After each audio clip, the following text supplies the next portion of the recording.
A wise man once said, the will to win, the desire to succeed, What takes guts is to put yourself on the line. the urge to reach your full potential. A leader makes the way.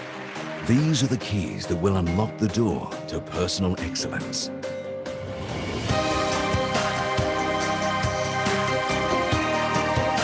Success Resources is the world's leading events promoter of business, personal development, and wealth creation programs. For over 30 years, we've helped over 10 million people across 30 countries unlock their full potential. From North America, to Europe, to Africa, to Asia, to Oceania, we are the key to your personal success. We open the door to the world's best speakers, such as Anthony Robbins, Sir Richard Branson, Robert Kiyosaki, and T. Harv Eker, to name a few.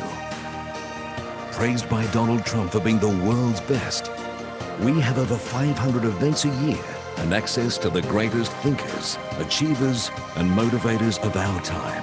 We guide you to the success that lies in every one of us. But you will not discover your greatness in your comfort zone. You have to have confidence in yourself. We have never really truly reached our destination. There's always another level to strive for. Your best is yet to come. Success Resources, your learning partners.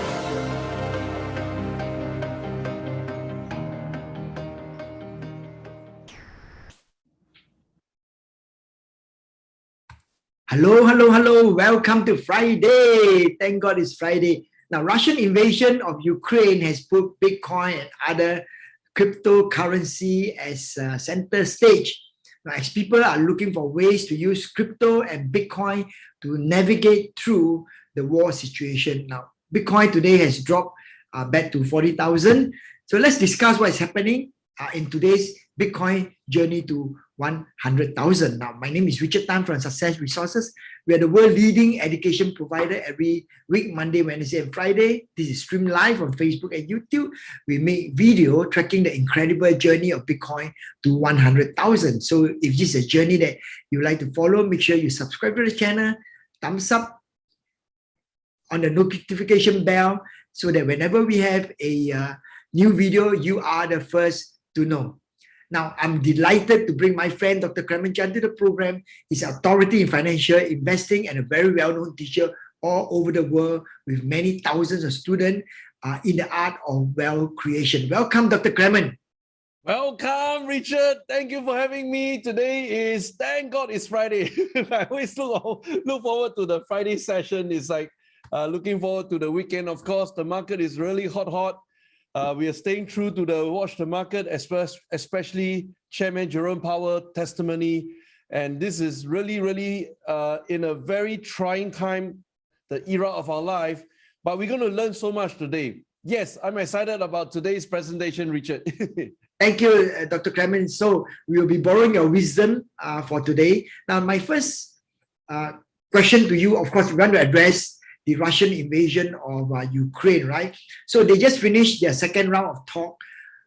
As expected, nothing really come out of that talk. You know, it ended up with just an agreement to meet again. So many people suspect that this kind of talk is just a way of strategy whereby the Russian and the Ukrainian are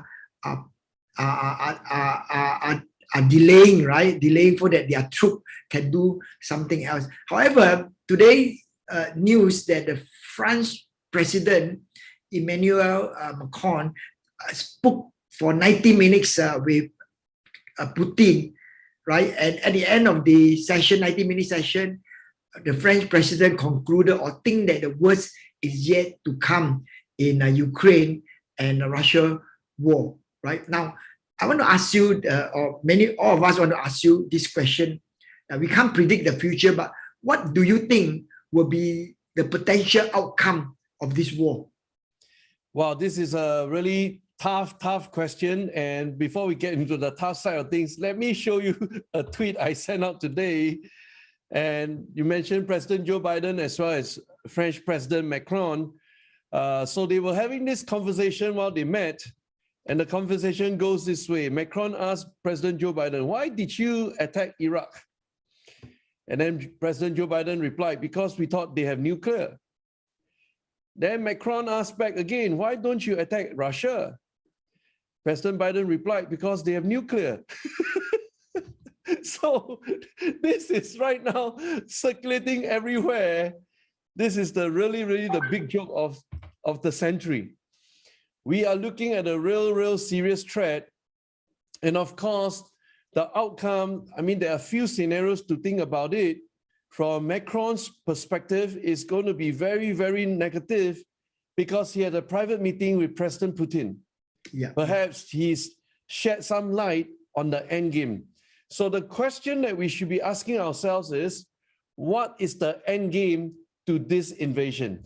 Now, the end game will put us to put on the thinking hat, asking ourselves very tough questions, all right? So here we go. What are the tough questions that we are thinking about? And of course, there are a few scenarios that we want to really reflect on. And I think this article kind of set the stage for our discussion. Right here, Ukraine, how might the war end, and 5 scenarios. So we are talking about the end game right now, the finishing line, and kind of interesting for us to break this down. And we're going to take the heat from this article. First, perhaps there's a very short war. Now, this short war kind of resonates with my thinking because I spoke quite frequently in our previous videos that the moment we approach the month of March, and towards the end of March, what is happening? Spring is welcome, and thereby winter is gone. And that gives us the signal that the snow will start to melt. In fact, all the tanks right now entering to Kyiv, whether from the north, from the south, from the east, what is happening right now, they're stuck along the highway because they can't go through the traditional route, what we call the jungle entry. Right now, I believe the snow has already started melting. And they're having all kinds of logistical issues. And this short war will be preempted because of the change of the weather patterns. Now, this also kind of bring out a very important point where we discuss about the conspiracy theory. What was the conspiracy theory? And let me just bring out this particular article right here, whereby China and Russia actually, they have a private discussion on this. Here we go. Right now, this is finally unveiled, and I want to bring to everybody's attention to relate to the idea of the short war. And that is this. China actually asked Russia to delay the Ukraine invasion until after the Olympics. Right now, this has popped up. This was one of our conspiracy theory we're working on. And remember the date, Sunday, 20th of February. And we were saying like 19th of February. That was my initial prediction of when the war would start. That was, yes, 19th of February. And 20th of February, this was the closing ceremony of the Beijing Winter Olympics. So you see, the beauty about history is it always helps us to connect the dots. This article came out only on the 3rd of March. Today, we are on the 4th of March. This was yesterday. So, has the conspiracy theory proven to be accurate? Yes, absolutely. China asked Russia to delay Ukraine invasion until after the Olympics. Western intel shows. So point number 1, which is our dot number 1, we say that, okay, looks like there's a kind of smoke screen going on behind the scene, and China is actually talking to Russia. They already knew about this, but we are still on the pursuit of what exactly is the end game. How do they want to play this game really smart, all right? So we bring back to the 5 war scenarios. First one is a short war. Short war will be terminated simply because logistically cannot proceed. Snow is melting. And perhaps one of the big debate among my friends, they were saying that perhaps it will turn up like a East and West Germany. The Russian will be given the eastern side of Ukraine. That's where they're really dominant in the 2 separatist rebel region, Donbas, I can't remember how to pronounce the right name, Donbas region, and perhaps that is the settlement. They be given eastern side of Ukraine, western side of Ukraine, which contains the capital of Kyiv, remains intact for President Zelensky. This is scenario number one. Scenario number two is going to be a prolonged war because both sides cannot agree on the separation of the pie. This is going to be painful because over time, Russia will keep sending more and more troops to kind of occupy strategic areas within Ukraine. This will be long drawn. And the danger of a long drawn war like this, there will be even more opportunities for miscalculation. Perhaps a wrong missile was fired. Perhaps the wrong person was assassinated. Many, many opportunities for more miscalculation to take place. So a long drawn war is really, really bad for the entire world. Because right now, this has created uncertainties in the market, not just in the stock market, but also in the oil market. Not just in the oil market, but also in the military equipment market. Everybody start to place new orders to increase their defense budget. Now, the consequence of increasing defense budget means when you used to be neighbors and you used to be friends, right now, you will start to grow suspicion of your friends or your neighbors. Because, hey, the guy next door has increased 2% of the GDP to buy more weapons. If they buy and I'm not buying, I'm in trouble.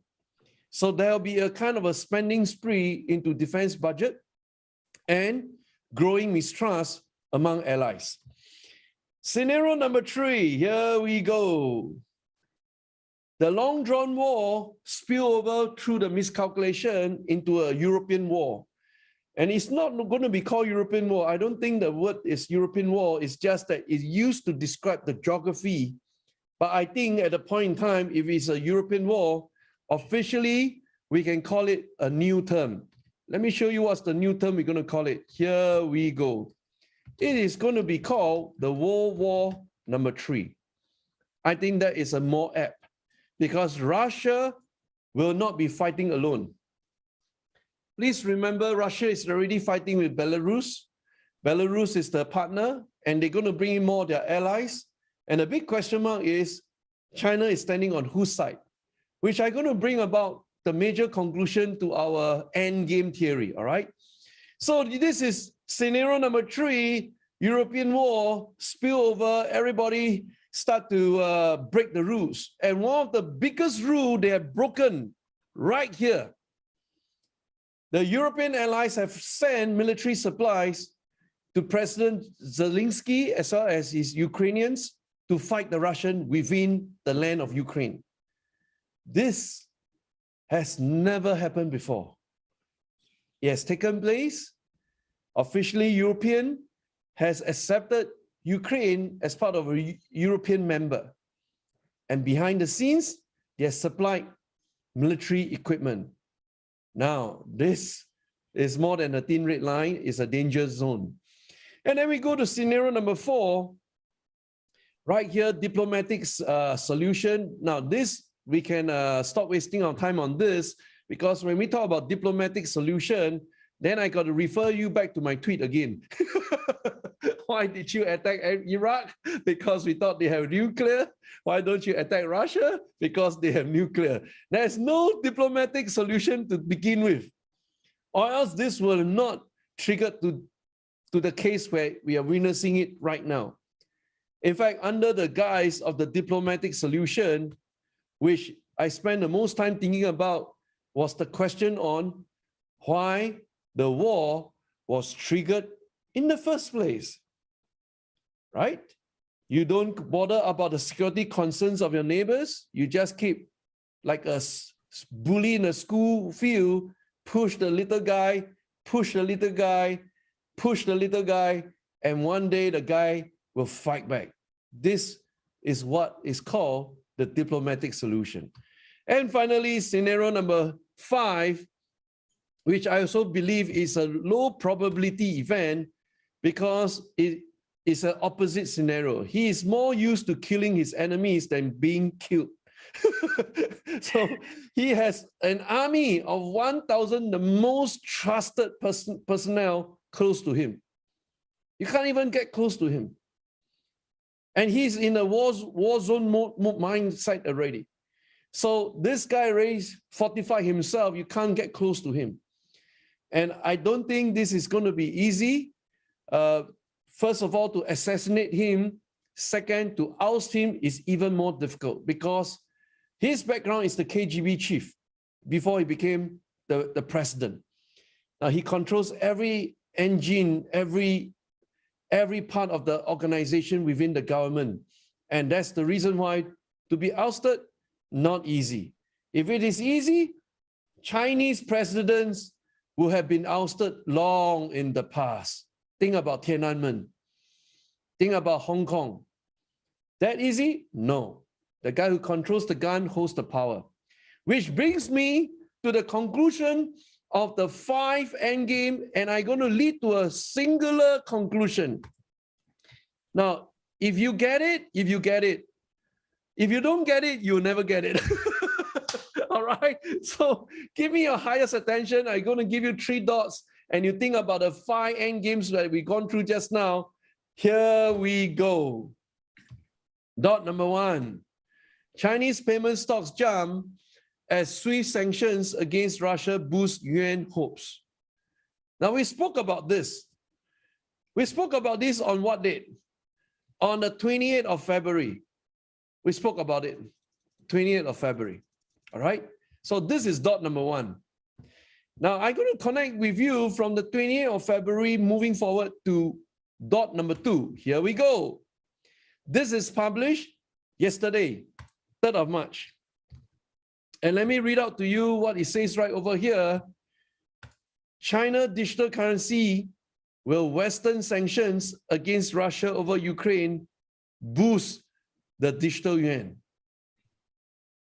And perhaps this is a smokescreen all along because we had a previous conversation just now that China requested Russia do not start the invasion until they finish our Beijing Winter Olympics. They are already talking to each other. All right? So dot number 2 makes sense, which will bring us to dot number 3. Here we go. The latest, as of today, 4th of March, exclusive. Russian firms rush to open Chinese bank accounts as sanctions bite.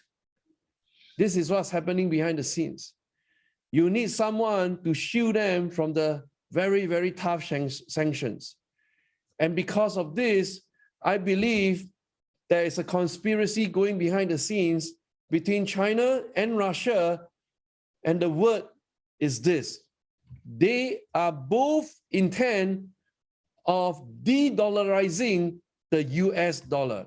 So let me type out this word right here. I mean, it's going to be a very, very tough word for everyone to understand. And just let me just put it out like this. And with this context, we're going to do a major summary. What's the concept of the de-dollarization of the US dollar? In fact, for the mere fact that Russia is the 3rd largest exporter of oil and gas in the world, and they are also the largest exporter of wheat and the pure food ingredients to keep humans alive, right now, by combining Russia and China together, they have the power and the will to move away on the dependency of the US dollar. This, I suspect, is the smokescreen that we are looking at all this while. And if they successfully pull this off, US will be weakened. US will be so distracted about the diplomatic attempts and all that, they have not seen the resolve of the Chinese and the Russian coming together. And I am afraid this will be the long-drawn endgame that we are looking at right now. Back to you, Richard. Wow. Wow. That's really a big one that's coming. If Russia and China come together, it will be a huge obstacle to controlling Russia because China is so huge, right? Now, just the Federal Reserve Chairman just make a presentation to the Congress, basically just to outline what his thought is of the U.S. Financial situation in the face of this war. And he just finished answering question for 2 hours from the senator, and most of them asked the same question. Now, my question to you, Dr. Clemen, is that, in this presentation and a 2 hour of answering question, is there anything new that he has not previously announced? See, most of the thing about rate hike, he already announced already. What is the impact to Bitcoin? Yes, very, very good question, Richard. In fact, there are three major takeaways. Number one, most of the questions fired at Jerome Powell, they got the whole idea wrong. They think that Jerome Powell is in charge of sanctions. No, it is the administration that is in charge of sanctions. But under the rule of the Fed chairman, they are the operator. They are the back-end guys. They don't impose the sanctions.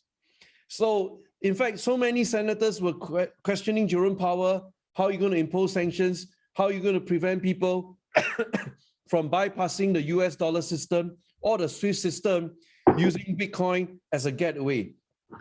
And hearing from Jerome Powell, the combined cryptocurrency, combined market cap, we are not even $2 trillion yet. Bitcoin, we've fallen below $1 trillion market cap. Look at the price today. We are not even $1 trillion market cap. If Russia wants to move over, it is not enough. The coin is not enough for them to move over. That's why we've got to think bigger than Bitcoin. Who is bigger than Bitcoin? The answer is simple. Digital yuan. The Great Wall of China. That's the biggest of them all. That's the reason why I arrived at the scenario wargaming just now, the end game. The second thing that's coming out of this congressional hearing, which shocked the market, never before in the history of FOMC, whereby the Fed chair informed the market that they're going to raise the interest rates. And it's so specific, 25 basis points. That's exactly what he said. Before the FOMC meeting that's scheduled on 15 and 16 of March. Never have that happened before. We were all scratching, what the heck is the chairman doing? Why is he jumping the gun ahead of the FOMC committee? Something is strange, right? I think he's under political pressure. He wants to assure the market. The market took a little breather between Wednesday, Thursday, and then dropped again. We have not found the bottom of the market yet, which brings me to point number 3. Everything we are concerned about is the super high inflation rate. Starting from November 6.8%, December 7%, January 7.5%, February will be announced really, really soon. We believe it's going to hit above 7.5%, probably 8% or more because of this shortage of food, shortage of oil and gas, and all these problems that's happening. So that's the reason why we are all asking, where is the bottom? So the market right now is divided into 2 camps. Camp number 1 says that we have hit the bottom. I think the bottom is right now. From this point onwards, things can only become better. Camp number 2, no, we have not found the bottom yet, because we do not know the end game of the Russians.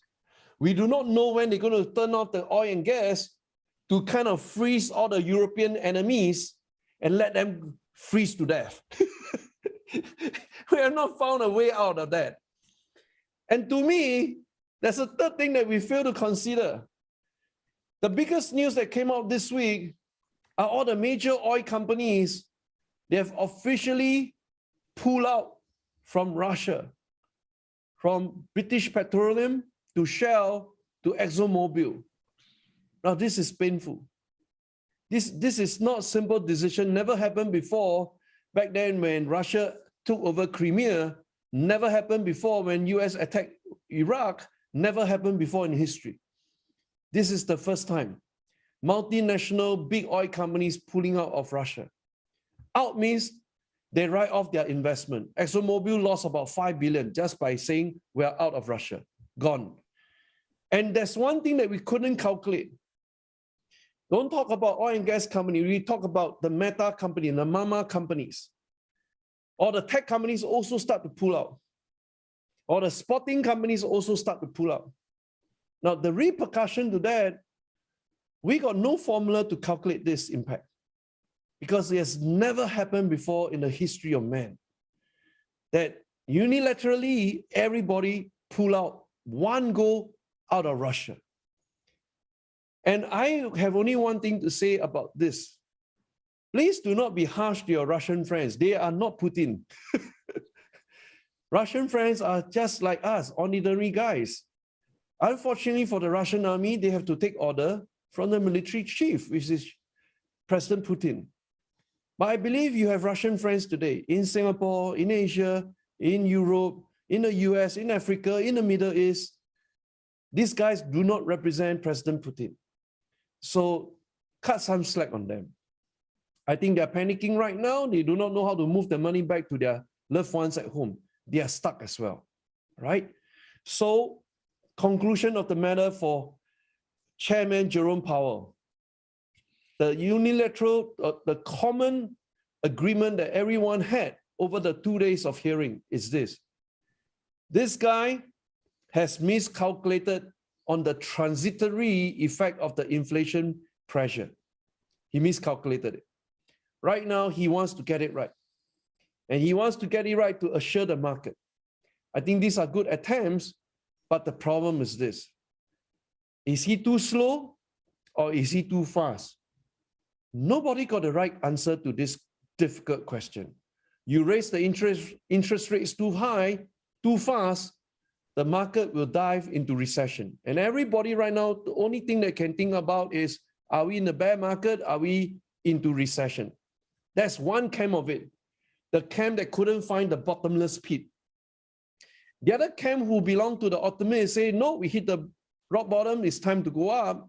But again, we cannot preempt how many rates hikes the Fed chair is going to impose. Is it 4 times, 5 times, 7 times, 8 times, 10 times? And everybody jumping into the bandwagon from Goldman Sachs, JP Morgan, everybody putting out their own predictions. It's kind of confusing the market at this moment. I only got one thing to think about. I asked myself, what would the Democratic Party do and what would President Joe Biden do to win the midterm election of 8 November? I think this is top of their mind. You see, the uniqueness of a democratic society or the democratic election regime, every 4 years they have to change the president. And that's why they are thinking very, very short term. And if they are not thinking about 8 of November 2022, I do not know what else they can think about. Because once they lose it, they can't come back. That's it. It's a very, very simple game. So between the distance right now, March, 1 month, April, May, June, July, August, September, October, we have 8 months left to clean up the mess. If the market is not buoyant, not bullish, Democratic Party will lose. And welcome back, President Donald Trump. On that. And that is the question we need to think about. Back to you, Richard. Thank you, Dr. Clemen. Well, thank you for your analysis of the situation. Now, today is Friday. Friday is question and answer day. So we welcome question. You can post your question on the Q&A or in the chat. And we will just choose the question to answer your question for today. So please post your question. Now, Dr. Clemen, let's look at adoption. Bitcoin journey to 100,000 is not by magic or myth, based on sound economic factor. Now today, due to this war, Bitcoin has the opportunity to help this oligarch, right? The Russian oligarch who want to rescue their cash, and many of them purchase Bitcoin because this is the only option for them if they have no bank in the world other than the Russian bank. When they touch the list. Now the other adoption is that the city of Lugano in Switzerland are also allowing their citizens to pay tax in cryptocurrency, just like I think Colorado, they allow their citizens to pay their tax in cryptocurrency. The question to you is, how do you view these two adoption? Yes, Richard, really fascinating question. First of all, you know, we're going to take a look at this picture. France seizes on its first yacht as the West pledges to crack down on Russian oligarchs. And let's take a look at this beautiful yacht. Oh my gosh. This yacht is a few $100 million. And in fact, the big boss ordered the captain start sailing away. And while they started the engine and the yacht was about to leave the port, the French authorities came in. They are right now, this yacht is being confiscated. A yacht that's a few $100 million. I mean, if you talk about Hollywood, the most expensive property is not even $100 million. This is a few $100 million yacht, all right? So really, what's happening at this moment is the Western efforts to really kill off every single rich guy that's connected to President Putin to add pressure. But, you know, the President Putin himself, he's already so rich. He doesn't care whether his close allies are going poor or not. That doesn't affect him at all. So then the big question from Richard right now, you are asking me, hey, there is a big rush right this moment for crypto, right? And when we talk about the big rush in the crypto, there are a few things for us to think about. The first one is this. Crypto is set to get a big boost from the ruble's collapse and the growing market share of stable coins, JP Morgan says. And I kind of feel this that's already happening in our market today. Today, I was having a chat with Gemini, which has an office in Singapore, and they told me that officially MAS has approved the stable coin that's launched by Gemini, GUSD. And I see this will be the trend moving forward, all right? More and more stable coins will be approved by regulators moving into the future. But the problem is this. If you are Russian or resident of Belarus and you enter the crypto wallet, you are not escaping from the sanctions. I put it out clear to you. They will track you down, all right? So more importantly, all this movement are from the smaller players, not the oligarchs. These are small residents trying to save on remittance and small issues like this, all right? So that's the first point. Second point over here, there's another article that says sanction Russia might trigger potential scenarios for Bitcoin and gold. Now we saw the movement of Bitcoin on Wednesday. And what has happened today, all right? We always have to counter check the moment we read the news, and then we counter check with what we observe of the news. Here we go. This is the price chart of Bitcoin, okay? First, I click on the one-day candle. And of course, the one-day candle is, we spotted this major migration, 38,000, all the way shot to 44,000, 45,000, right? And I switch it to the 1 hour candle. And in the 1 hour candle, this is exactly what has happened. Kind of shocking to me. We started from 37,000, broke up, boom, hit a high of 45,000. If they are truly moving money to Bitcoin, how the heck right now it went down to 41? Right? So we read, we triangulate, we cross-verify, we look at Bitcoin right now. I think he wants to go back to our Red Sea number 2 again. So how the heck the slide took place if everybody is rushing to migrate over to Bitcoin?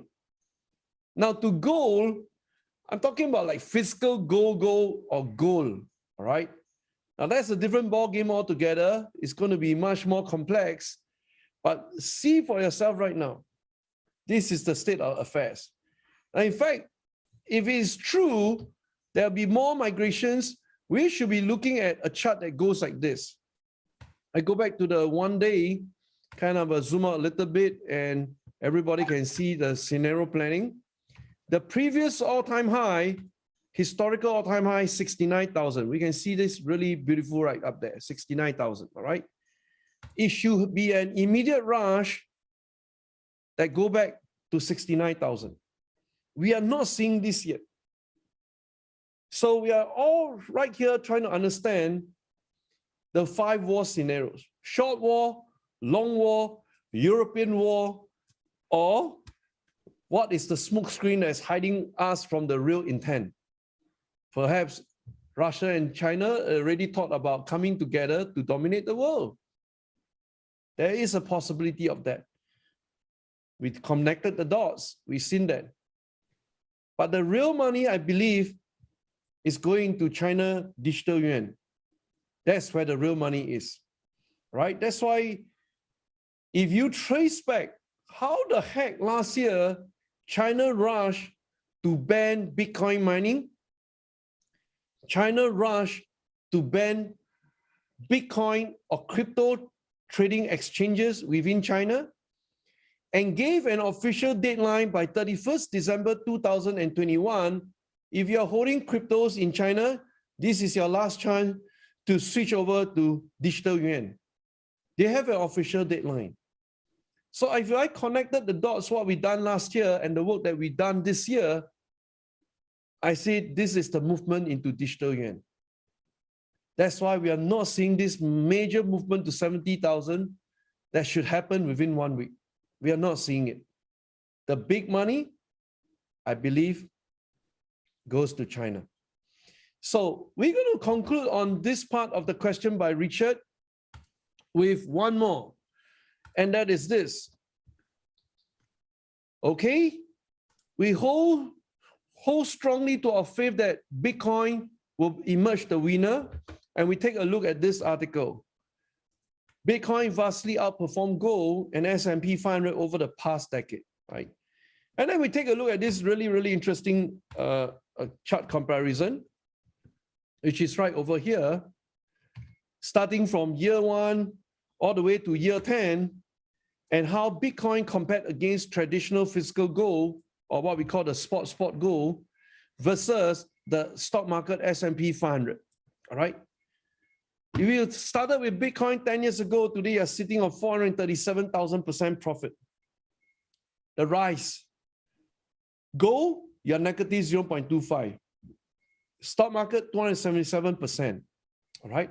Well, of course, we can't go back in time and say, hey, I want to buy Bitcoin 10 years ago at $1 per coin. Not possible. But this is what happened 10 years ago, 9 years ago to 1 year ago. But today, I believe what we are looking at a complete reset of the history. So I want to give all of you this word. The word is called reset. And I hope you guys write it down, because starting from this moment onwards, we should rethink everything that we thought of in the past. It's no longer back to the norms of the traditional game that we play.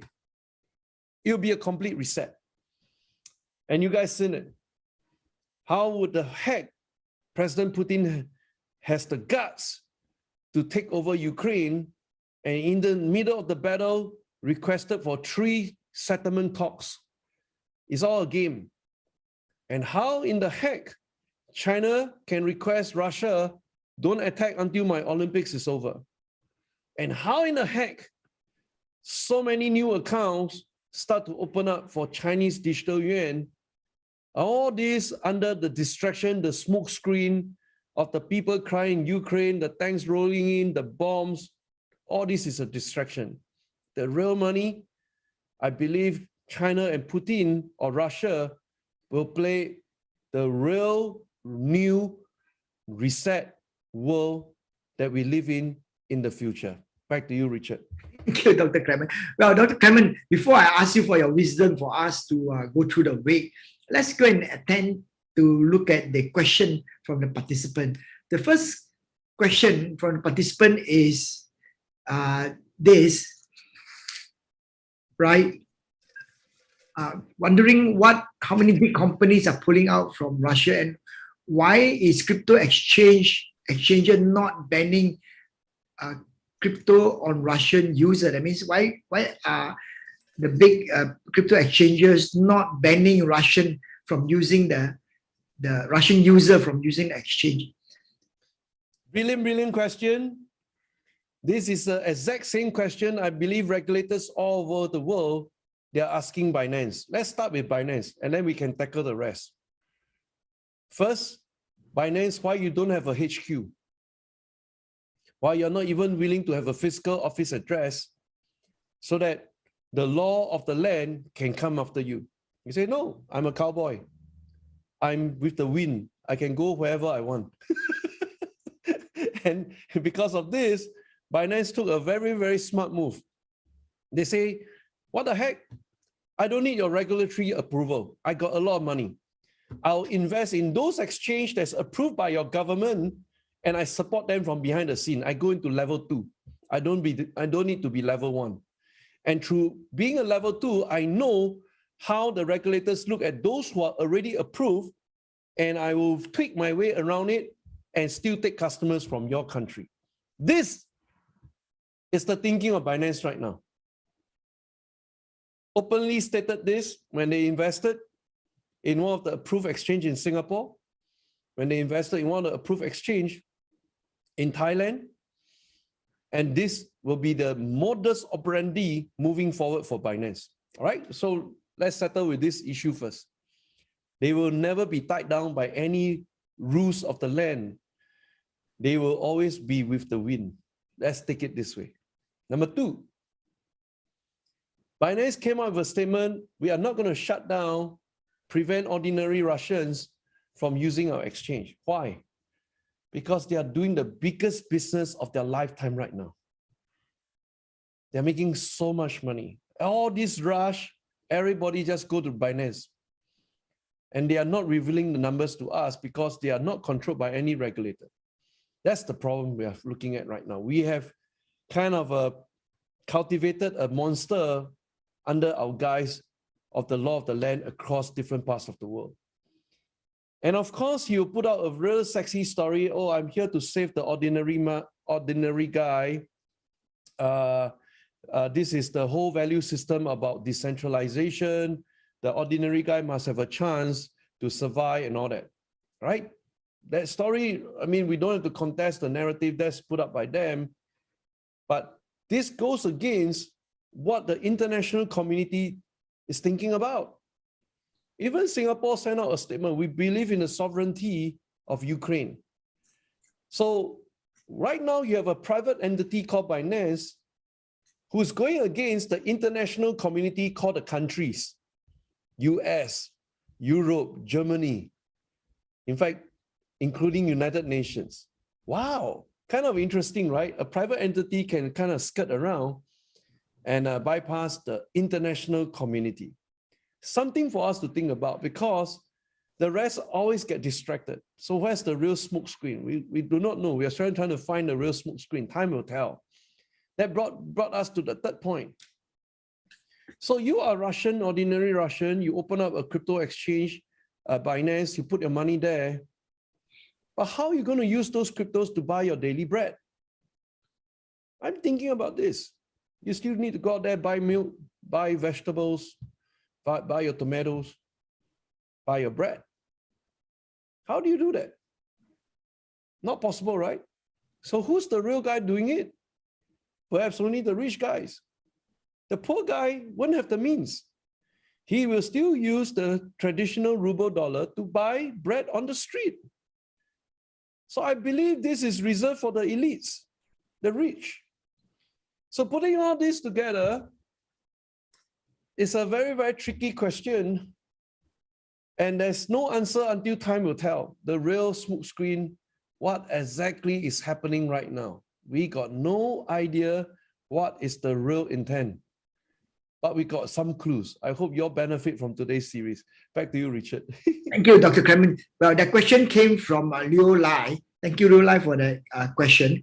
Now, the next question, the next two questions actually, one is from Swen Smith, and then the other is KF Lam. Now, both of them are asking this almost the same question, right? So how can investor benefit from the e-yen adoption? Okay, for the yuan adoption, that's a good question. It is a stable coin, just like no different from US Tether or Gemini USD, GUSD. The ratio is always pegged 1:1. So even if you hold tons of digital yuan today, no difference to you. The guy won't shoot up 1,000%, 10,000%. No, you will never appreciate. It's just it's a stable currency.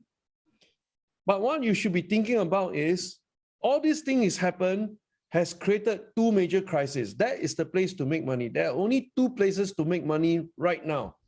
Number one, energy-related stocks. They will keep going up because it's a matter of time Russia will turn off the oil and gas. Now, they will put out this threat until the buyer is willing to pay Russia, perhaps in digital yuan or in the currency that's not tied up with the SWIFT system. That's how they're trying to bypass the sanctions right now. You say, take it or leave it. I'll accept digital yuan or some other, perhaps gold bar or something that the SWIFT cannot catch me. That is the thinking by the Russian at this moment. All right, so very, very tricky. Then, other than energy stocks, we are looking at the food stocks as well. We're going to have a food crisis coming up. If Russia is the largest exporter of wheat, naturally, all the food stocks already start spiking up. I want to show you what's on my radar right now, and then you all take a check against the charts, and you see, wow, this is like crazy, crazy, crazy. All right, so here we go. Let me just show you one, and I think to whet your appetite. Let me open up my charts. Where's my charts? Okay, let me just open up a new browser. Hang on a minute. And we're going to look at, here we go. Hang on a minute.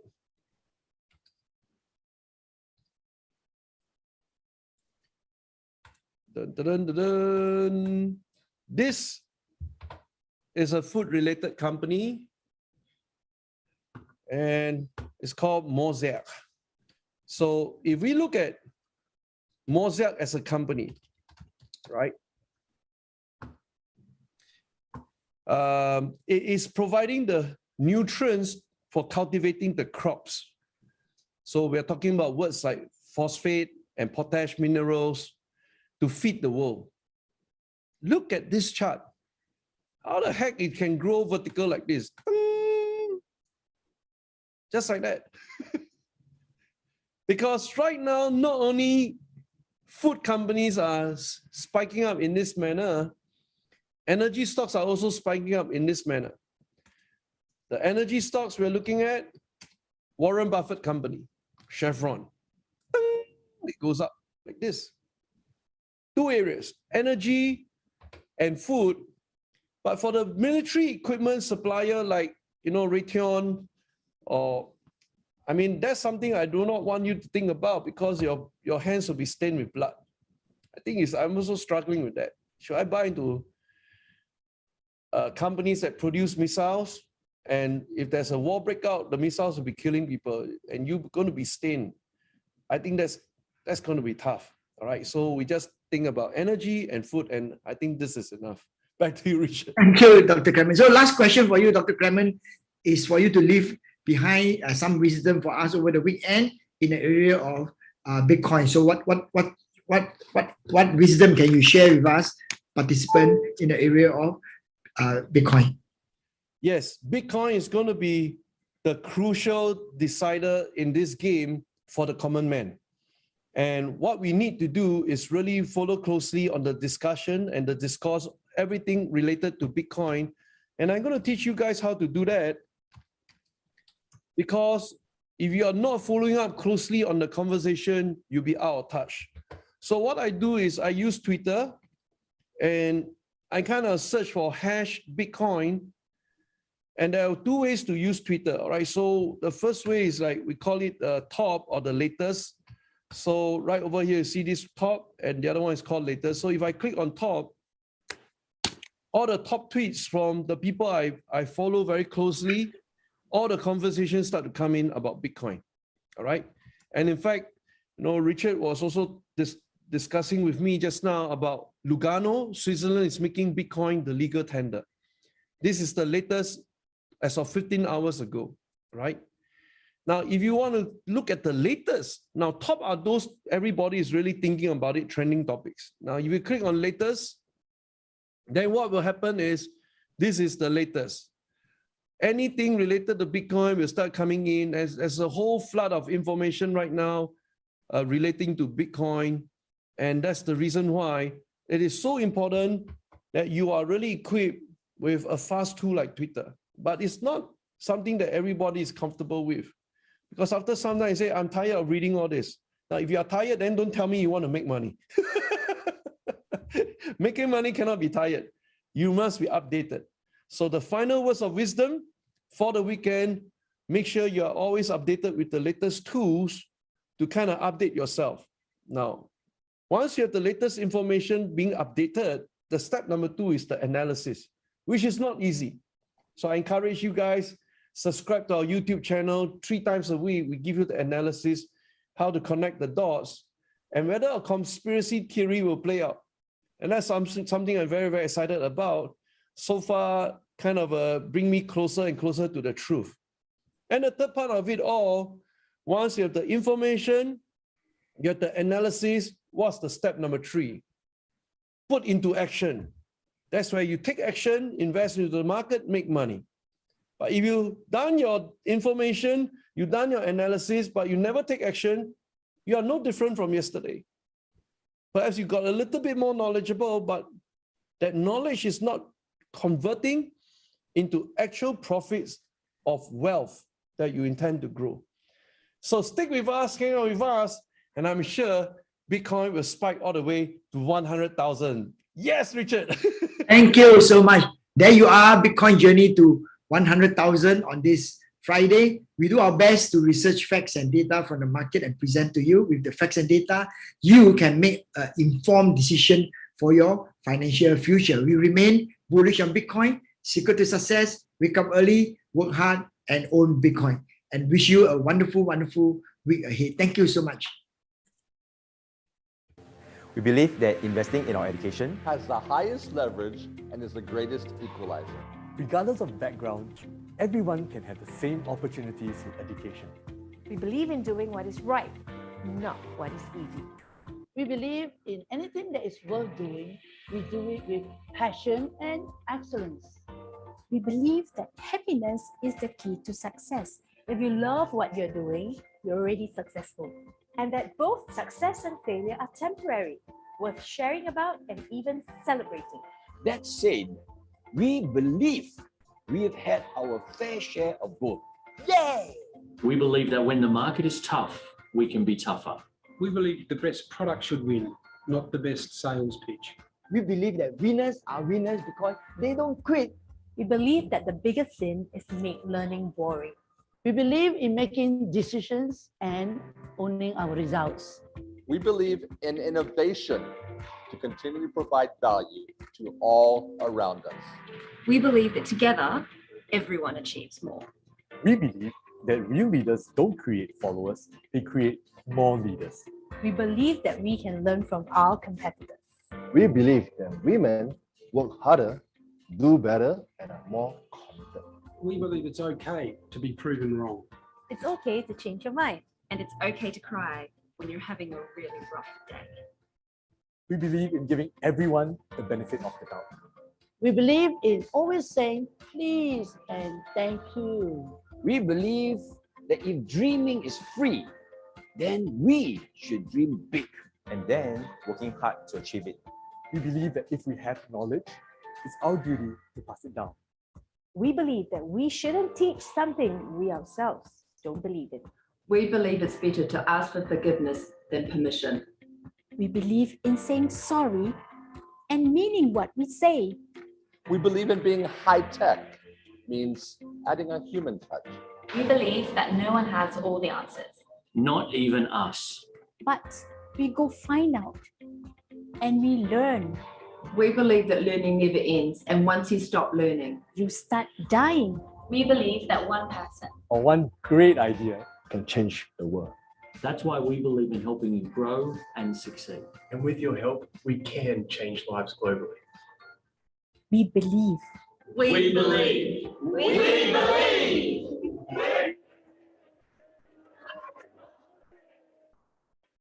Thank you for your belief in us.